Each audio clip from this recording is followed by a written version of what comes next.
ఈరోజు చాలా సంతోషంగా ఉంది. ఎందుకంటే మనం ఒక పనిని చేస్తే దేవుడు ఫలితాన్ని ఇస్తే ఎంత సంతోషంగా ఉంటుందో మాటల్లో చెప్పలేము.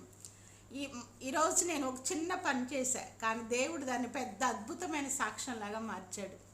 అదేంటంటే నా సేవా జీవితంలో ఇది గొప్పది అని కూడా చెప్తాను. నేను చక్కగా అలసిపోయాను. ఆ రోజు ఎందుకో బాగా అలసిపోయి విసుగ్గా అనిపించింది. అసలు ఇంక నిరుత్సాహం వచ్చింది. నా మనసులో ఒక ప్రశ్న కూడా వచ్చింది, దేవా నేను చేసే సేవ కరెక్టేనా, అది ప్రజలకు ఉపయోగపడుతుందా అని ఆలోచించుకుంటూ మా జ్ఞానమ్మ గారి మ్యూజియం ఉంది, ఆ మ్యూజియం ముందు కూర్చొని ఆలోచిస్తూ ఉన్నా. అనుకోకుండా ఒక అమ్మాయి ఒక 15-16 సంవత్సరాల అమ్మాయి చాలా బాధతో వచ్చింది. అమ్మాయి కళ్ళల్లో బాధ స్పష్టంగా కనిపిస్తుంది, కానీ అమ్మాయి ఏమీ మాట్లాడలేదు.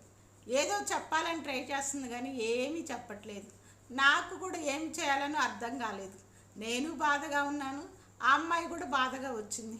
సరేలే నా బాధ ఇట్టే ఉంటుందిలే అని ఆ అమ్మాయిని చక్కగా చేయబట్టుకొని దగ్గరికి తీసి తల మీద చేయి పెట్టి, ప్రభువా ఈ చిన్న హృదయాన్ని తాకు, ఈ అమ్మాయి ఏదో చెప్పాలని అనుకుంటుంది కానీ చెప్పలేకపోతుందని చిన్న ప్రార్థన చేసి అమ్మాయిని పంపించాను.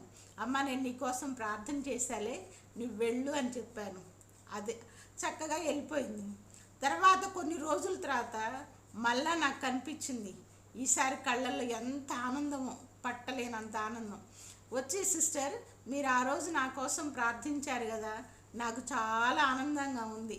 నేను ఒంటరిదాన్ని కాదు, ఈ కాన్వెంట్లో సిస్టర్స్కు నా కోసం ప్రార్థించాలని ఒక గట్టి నమ్మకం, మీరందరూ మా కోసం ఉన్నారని ఒక గట్టి నమ్మకం వచ్చింది సిస్టర్ అని చెప్పింది. ఆ అమ్మాయి కళ్ళల్లో ఎంత ఆనందం ఉందో నా కళ్ళల్లో కూడా ఆనందంతో అన్ని కన్నీళ్ళు వచ్చాయి. ఇంతకు నేను చేసిన పని ఏంటమ్మా, నీకేం జరిగిందంటే, సిస్టర్ ఆ రోజు నేను సోషల్ ఎగ్జామ్ సరిగా రాయలేదు, మా ఇంట్లో మా అమ్మ ఏం కొడతదేమోనని చాలా బాధగా ఉన్నాను, ఎటన్నా వెళ్ళిపోవాలనుకొని గుడి దగ్గర ప్రార్థన చేసుకుని వెళ్దామని వచ్చాను సిస్టర్, కానీ మీరు ఎదురుగా కనిపించారు. నాకు చేతిలో చేయేసి నన్ను దగ్గరికి తీసుకున్నప్పుడు నాకు చాలా ఆనందంగా అనిపించింది సిస్టర్, నా మనసుకు శాంతి కలిగిందని చెప్పింది. నేను చేసింది చిన్న ప్రేయర్. ఈరోజు ఆ అమ్మాయి జీవితంలో శాంతిగా సంతోషంగా ఉంది. అదేంటో తెలుసా, ఆ రోజు అమ్మాయి సోషల్ ఎగ్జామ్ రాసి ఎటో ఇంటి నుంచి వెళ్ళిపోవాలనుకుందంట, కానీ అమ్మాయి ఈరోజు రిజల్ట్ వచ్చింది, అమ్మాయి పాస్ అయింది. దేవుడు పాస్ చేశాడు, అమ్మాయి కష్టానికి తగిన ఫలితాన్ని ఇవ్వచ్చు, కానీ అమ్మాయి నమ్మకం. ఈ సిస్టర్స్ నా కోసం ప్రార్థన చేశారు.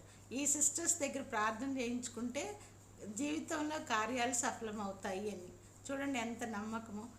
ఇలాంటి చిన్న ప్రార్థన చేసినప్పుడు నా జీవితంలో, నా సేవా జీవితంలో, ఓహో నేను చేసేది గొప్పే, చిన్న పనైనా అది ఎంతోమందికి ఉపయోగపడుతుంది అని నన్ను నేను ప్రోత్సహించుకున్నాను. దేవుడు చిన్న కార్యం ద్వారా ఒక పెద్ద సాక్ష్యాన్ని సృష్టించి, పలానా సిస్టర్ ప్రార్థన వల్ల నేను పాస్ అయ్యాను అని చెప్పే స్థితికి ఆ అమ్మాయిని తీసుకొచ్చారు. Thank you, God bless you. ఇలాంటి చిన్న ప్రార్థనలు మన జీవితాలను మార్చేస్తాయి. మీకోసం ప్రార్థన చేయడానికి సిస్టర్స్ కాన్వెంట్లో చాలామంది ఉన్నారు. మీకు బాధలు సమస్యలు వచ్చినప్పుడు ఖచ్చితంగా రండి, మీకోసం ప్రార్థన చేస్తాము. ఏదో కొంత మీ జీవితంలో మనశ్శాంతి లభిస్తుంది, దేవుని అనుగ్రహం లభిస్తుంది. ఈరోజు నాకు చాలా సంతోషం అనిపించింది.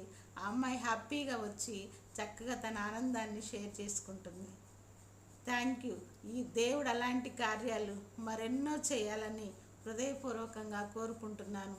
మీకు కూడా ప్రార్థన కావాలంటే కింద రాయండి, మీ పేరు రాసి ప్రార్థన విన్నపం ఇంటెన్షన్ చెప్పండి, ఖచ్చితంగా మీకోసం ప్రార్థిస్తాం మేమందరం. Thank you, God bless you. ఆ అమ్మాయిని మళ్ళొకసారి విష్ చేద్దాం. Wish you all the best for the future.